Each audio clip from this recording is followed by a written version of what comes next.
Formula E ambruk, apakah azab untuk Anies?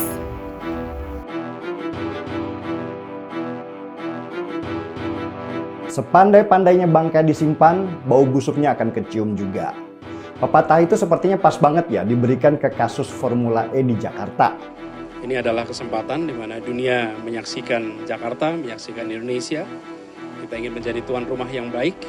Kita ingin menunjukkan kepada semua bahwa Jakarta sudah bersiap untuk masuk di era baru, di mana kita menggunakan energi terbarukan untuk mobilitas. Formula E membuat pecah di kalangan pendukung Anies Baswedan. Pasalnya sponsor utamanya ada perusahaan bir raksasa dunia, Heineken, yang juga pendukung LGBT.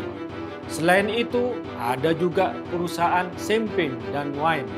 Senjata Anies yang selama ini politisasi agama, kini senjata itu makan tuannya. Teman-teman, tolong sampein bahwa saya sebagai yang diberikan amanah sebagai ketua panitia, fokusnya satu. Ini adalah event internasional untuk bangsa negara yang kita cintai. Lalu ada yang tidak bisa dilihat, reputasi. Bagaimana Jakarta ada di dalam peta internasional, orbit kota-kota reputasi dunia. Dan ini reputable cities itu jumlahnya nggak banyak yang bisa menjadi tuan rumah seperti ini. Jadi ini tentang Jakarta, ini tentang Indonesia. Dan ini bagaimana kita bisa menaikkan posisi kita di dalam kancah global.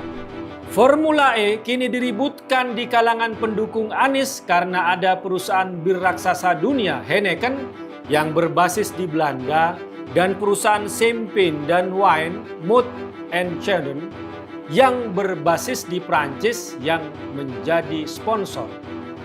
Novel Bamukmin dari PA212 mulai teriak-teriak. Anies bisa ditinggal pendukungnya, kata dia. Padahal pada Maret 2019, Anies mendukung PA212 yang demo agar Jakarta menjual saham di perusahaan bir Delta Jakarta. Berubah-ubahnya pernyataan Pemprov DKI inilah yang bikin bau busuk Formula E semakin lama makin tajam di hidung. KPK pun masuk mau memeriksa ada apa sih sebenarnya kok rakyat ribut banget masalah Formula E ini. Ya mungkin sekarang saya ke Pak Gilbert. Pak Gilbert sepakat nggak? Kalau ajang ini sukses, yang bangga atau reputasi ini adalah nasional, bahkan Indonesia internasional. Bagaimana? Saya kira kita mesti melihat dengan jernih ya. Ini kan cuma perhelatan 45 menit dengan biaya 710 miliar ya. Bagaimana bisa dalam 45 menit kita menjadi go internasional? Sejak awal saya katakan, bukan Formula E yang membawa Jakarta dikenal dunia, tapi Jakarta justru yang mempopulerkan Formula E. Ketika kita menyelenggarakan event-event seperti ini, maka semua mata dunia akan datang ke Jakarta, akan memperhatikan Jakarta. Ratusan, ini ada 1, 2, 3, 4, 5 kamera, Indonesia semua. Besok ratusan kamera dari seluruh dunia. Dia akan datang mengambil gambar-gambar tentang Jakarta. Bagaimana itu dikonversi jadi rupiah? Itu akan menjadi promosi Indonesia, promosi Jakarta yang luar biasa.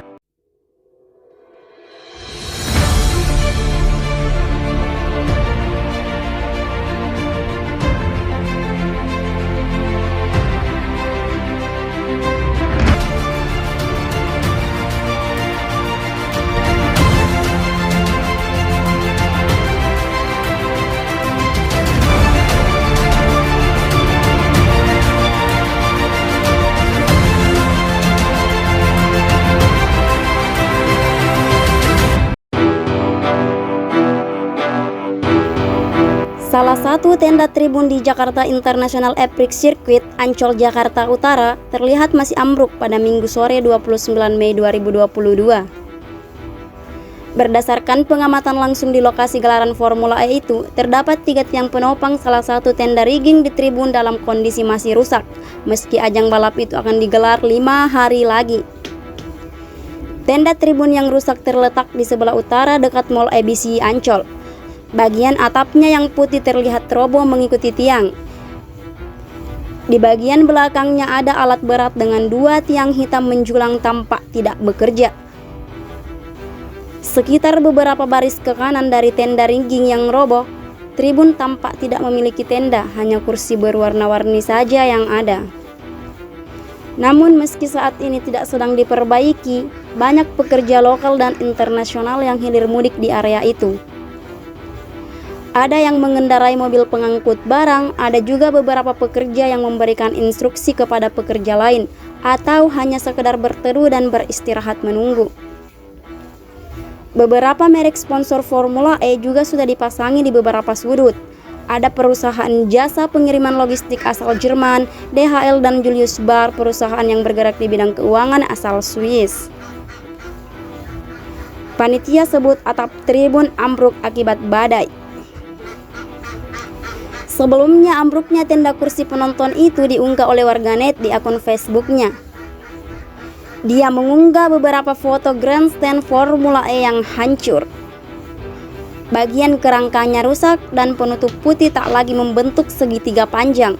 Gambar ini disandingkan dengan foto grandstand yang tak rusak. Ketua Panitia Pelaksana Formula E Ahmad Sahroni membenarkan kejadian itu. Badai tadi malam, kata dia dalam pesan teksnya Sabtu 28 Mei 2022.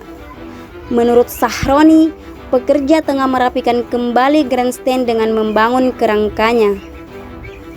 Satu saja yang rusak, ucap anggota DPR dari Partai Nasdem itu. Balap Formula E Jakarta akan berlangsung di Ancol, Jakarta Utara pada Sabtu 4 Juni 2022. Sirkuit Formula E jadi sorotan usai atap tribun penonton roboh akibat diterjang angin badai. Gubernur DKI Anies Baswedan enggan berkomentar soal insiden tersebut. Pantauan Detikcom Minggu 29 Mei 2022, Anies tampak hadir di acara Harla ke-20 PKS. Anies enggan angkat bicara saat ditanya soal atap salah satu bagian sirkuit Formula E ambruk. Usai menghadiri acara Harla ke-20 PKS, Anies diberondong pertanyaan terkait Formula E. Anies terdengar hanya berbicara singkat dan melempar senyum soal itu. Sebentar ya, nanti kita di depan, kata Anies seraya berjalan menuju mobilnya. Namun Anies tetap enggan mengomentari seputar sirkuit Formula E tersebut. Dia tampak tersenyum dan mengacungkan jempol. Setelahnya Anies terlihat menjabat tangan sejumlah kader dan relawan PKS yang hadir di acara tersebut. Dia juga sempat berselfie ria menggunakan gawai para relawan. Riuh teriakan mereka pun mengiringi Anies menuju mobilnya.